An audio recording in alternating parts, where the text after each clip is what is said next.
નમસ્કાર મિત્રો, સ્વાગત છે તમારું અમારી ન્યૂ યુટ્યુબ ચેનલ પર। મિત્રો, આજે આપણે જાણીશું કાઠિયાવાડી ધરતીના વીર ક્ષત્રિય એવા પરમાર વંશના ઇતિહાસ વિશે। જો મિત્રો તમે અમારી ચેનલ પર નવા છો તો નીચેના લાલ બટન દબાવીને સબસ્ક્રાઇબ કરવા નમ્ર વિનંતી। તો ચાલો જાણીએ। ભગવાન પરશુરામે પૃથ્વીને 21 વાર નક્ષણી કરીને બ્રાહ્મણોને સોંપી દીધી હતી, પરંતુ બ્રાહ્મણ આ ધરતીનું રક્ષણ ના કરી શક્યા। અસુરો ધરતી માતાની કાયાને ખૂંદવા લાગ્યા। પછી દેવોએ ભેળા થઈને આબુ પર્વત પર અગ્નિકુંડ પ્રગટાવ્યો। દેવોએ આ કુંડમાં 4 જવના દાણા છાંટ્યા। તે જ ઘડીએ કુંડમાંથી 4 વીરો પ્રગટ થયા। 16 કરાએ શોભિત પ્રથમ તેજસ્વી નર નીકળ્યા તે સોલંકી કહેવાયા। પછી 4 ભુજામાં હથિયાર ધારણ કરીને નીકળ્યા તે ચાહુબળ ચૌહાણ કહેવાયા। ત્યારબાદ કુંડમાંથી નીકળતા પગમાં પોતાનું ચીર ભરવાથી પડી ગયા તેઓ પઢિયાર નામે ઓળખાયા। આ ત્રણેય વીર આજ્ઞા માગીને નીકળ્યા, તેથી દેવો નિરાશ થયા। આખરે અગ્નિના ભડકામાંથી મારની ત્રાડ દેતા આવીને પર નામના રાક્ષસને સંહાર્યો, એટલે પરમાર નામે ઓળખાયા। પરમાર વંશનો એક વેલો સિંધ વગડામાં ઉતરી આવ્યો હતો। આ વંશનો વેલો ચલાવનાર મૂળ પુરુષ સોઢાજી। સિંધ વગડો એટલે રેતીના રણનું રાજ કચ્છ। સોઢા પરમારમાં અંગમાં દાન દેવાની જેવી હોશ આવે, જીભમાં જેવું અમી વર્ષે ભુજામાં જેવું પાણી હોય તેવું બીજું ક્યાંય નથી હોતું। તો બાપુ રતનજી કૈલાસ પધારી ગયા હતા, પણ મા જોમબાઈ હજુ બેઠા હતા। માતા જોમબાઈને 4 દીકરા હતા, આખોજી, આસોજી, લગધીરજી અને મુંજોજી। મા, દીકરા અને ઘોડી પાર્શ્વનાથજી ભગવાનના મોટા ભક્ત હતા। સંવત 1474ની અંદર પારકર એટલે કચ્છમાં કાળો દુકાળ પડ્યો હતો। તાવડામાં જેમ ધાણી ફૂટે તેમ માલધારીઓના ઢોર ટપોટપ મરવા માંડ્યા। 2000 સોઢાઓ પોતાના ઢોર લઈને દુકાળ વર્તવા સોરઠમાં ચાલી નીકળવા જ્યારે તૈયાર થયા, ત્યારે 4 ભાઈઓએ ચિંતા થઈ કે પારકા મુલકમાં આપણી વસ્તીની રક્ષા કોણ કરશે। માટે આખોજી બોલ્યા, ભાઈ લગધીર, તું ને મુંજોજી સાથે જાઓ, હું ને આસો અહીં રહીશું। લગધીરજી ને મુંજોજી પોતપોતાની હાંસલી ઘોડી પર પલાણી તૈયાર ઊભા થયા, ત્યારે મા જોમબાઈ બોલ્યા, દીકરા, આપણી વસ્તીને પરદેશમાં માં ક્યાંથી મળશે, માટે હું એ સાથે ચાલીશ। માતાજી રથમાં બેઠા અને 2000 સોઢાઓ એમના રથને વીંટી લઈને પોતપોતાના ઢોર હાંકતા હાંકતા રસ્તે ચારતા ડગમગ મુકામે આગળ ચાલ્યા। પણ લગધીરજીને તો નિયમ હતું કે રોજ ઈષ્ટદેવ ઘોડી પાર્શ્વનાથના દર્શન કર્યા પછી જ અન્ન પાણી ખપે। આ દેવતાની પ્રતિમા પારકરના પીલુ ગામમાં હતી, પણ રોજ પ્રભાતે જ્યાં મેલણ પડ્યું હોય ત્યાંથી લગધીરજી પોતાની હાંસલી ઘોડી પાછી ફેટીને પીલું જઈ પહોંચે, દેવના દર્શન કરે, ત્યાર પછી અનાજ આરોગે। એ રીતે તો જેમ જેમ પનલો લાંબો થતો ગયો તેમ તેમ પીલું પહોંચવામાં મોડું થવા માંડ્યું। 1 પહોર, 2 પહોર, 4 પહોર ને પછી તે 2 દિવસના કડાકા થવા લાગ્યા। પછી એક રાતે લગધીરજીના સપનામાં ઈષ્ટદેવ આવીને બોલ્યા, બેટા, કાલ પ્રાગટના દોર ફૂટતા જ તને ગાયોનું એક ધણ મળશે। એમાંથી એક કુંવારી કાળી ગાય મોખરે ચાલતી હશે। એ ગાય પોતાનો મોયલો પગ ઊંચો કરીને તારા સામે જોઈને જમીન ખોતરશે। ગાય જે જગ્યાએ ખોતરશે ત્યાં જમીન ખોલજે તો તેમાંથી એક પ્રતિમા નીકળશે। પ્રતિમા રથમાં પધરાવીને સાથે લઈ જજે, ને જ્યાં રથ ઊભો રહી જાય, જ્યાં રથના પૈડા આગળ ચાલે નહીં, ત્યાં તારા મુકામ કરી એ પ્રતિમાનું સ્થાપન કરી રોજ દર્શન કરજે અને જમજે, તારી ફતેહ થશે। લગધીરજીને બીજે દિવસે પ્રભાતે સ્વપ્નની વાત સાચી પડી। પાંચાળ ભૂમિમાં માંડવ ડુંગરની ધાર ઉપર જ ગાય મળી ને મૂર્તિ જડી।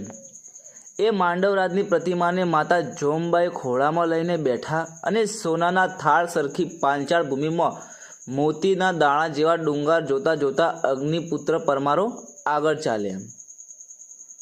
ચાલતા લગધીરજી રૂપાળા પ્રદેશની એક નાની નદીની વચ્ચે દેવનો રથ ઊભો રહ્યો। ઘણા બળદો જોડીને ખેંચ્યો, પણ રથ ચસક્યો નહીં। ત્યારે લગધીરજીને દેવની કહેલી વાત યાદ આવી। તેમણે તરત જ પોતાની પાઘડી ગળે વીંટીને કહ્યું કે હે ઠાકર, તમે મને કહ્યું હતું કે જ્યાં આ દેવનો રથ થોભે ત્યાં ગામ બાંધીને રહેવું, પણ પણ આ નદીના અધગાળે પટની વચ્ચે તમારી સ્થાપના કઈ રીતે કરું? સામે કાંઠો પધારો તો ત્યાં તમારી સ્થાપના કરું. તેમ કહીને લગધીરજીએ રથને હાથ લગાવ્યો ને તરત જ રથ આરસ પહાડની જેમ દડવા લાગ્યો. જે જગ્યાએ રથ થોભ્યો હતો તે અત્યારે નાડા તોળિયા તરીકે ઓળખાય છે. ત્યાં નદી કિનારે પરમારોએ દેવની સ્થાપના કરી અને ત્યાં જ પડાવ મૂક્યો. પારકી ભૂમિ પર ધણીની રજા વિના કેમ રહેવાય? પરમારનો દીકરો વળી પ્રભુનો સેવક. લગધીરજી તપાસ કરવા લાગ્યા. ખબર પડી કે વઢવાણના રાજા વિસળદેવ વાઘેલાનો આ મુલક છે. લગધીરજી મુંજાજીને વસ્તી ભળાવી રાજાની અનુમતિ માટે જાય છે. દરબારની ડેલીએ પહોંચતા લગધીરજી વિસળદેવને ચોપાટ રમતા જુએ છે.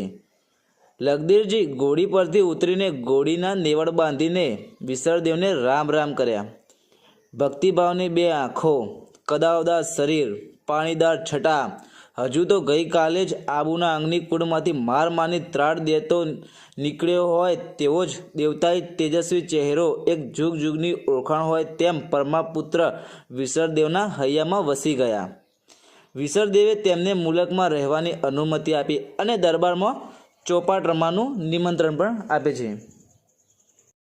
ઘણો સમય વીત્યા બાદ વિસળદેવ વાઘેલાના રાણીને એવું લાગવા લાગ્યું કે લગધીરજીની લાગવગ વિસળદેવ પર બહુ જ વધી ગઈ છે. રાજાને લગધીરજી વગર અન્નનો દાણો પણ ન ખપે. આ વાત રાણીને ન ગમી. તેમને આ વાતની જાણ પોતાના ભાઈ સાયલાના ચભાડ રાજપૂતોને કરી.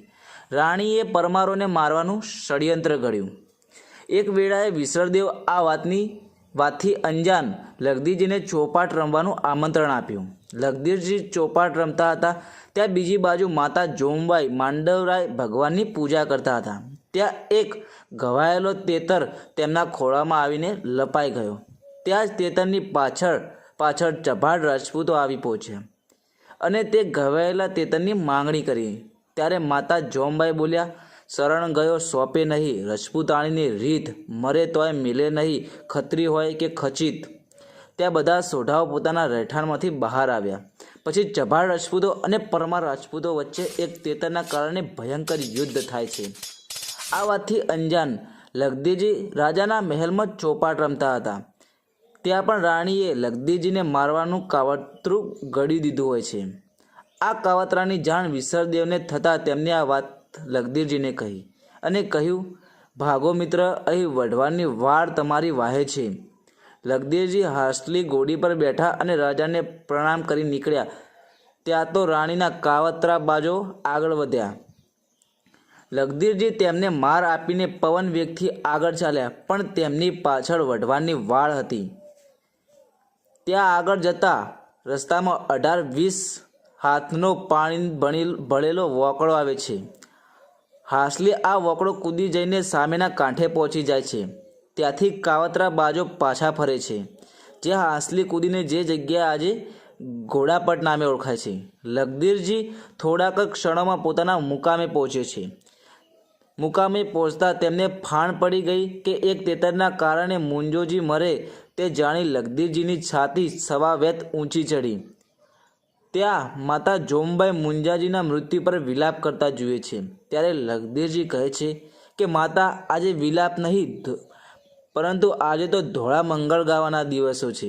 માળી, આવું મોત તમારા ચારેય દીકરા માટે માંગજો. તે ક્ષણે માતા જોમબાઈ મુંજાજીનું શબ ખોળામાં લઈ તે સ્થળે સતી થાય છે. માતા જોમબાઈ જે જગ્યાએ સતી થયા તે જગ્યા આજે ત્યાં માતાજીનો પાળિયો છે. જે માતાને છાતીએ ધાવણ આવતું ન હોય તે માતા ત્યાં પોતાના પાલવનો છેડો ત્યાં સ્પર્શ કરે છે. તે માતાને ધાવણ છૂટે છે. અમને ગર્વ છે કે આવા વીર સપૂત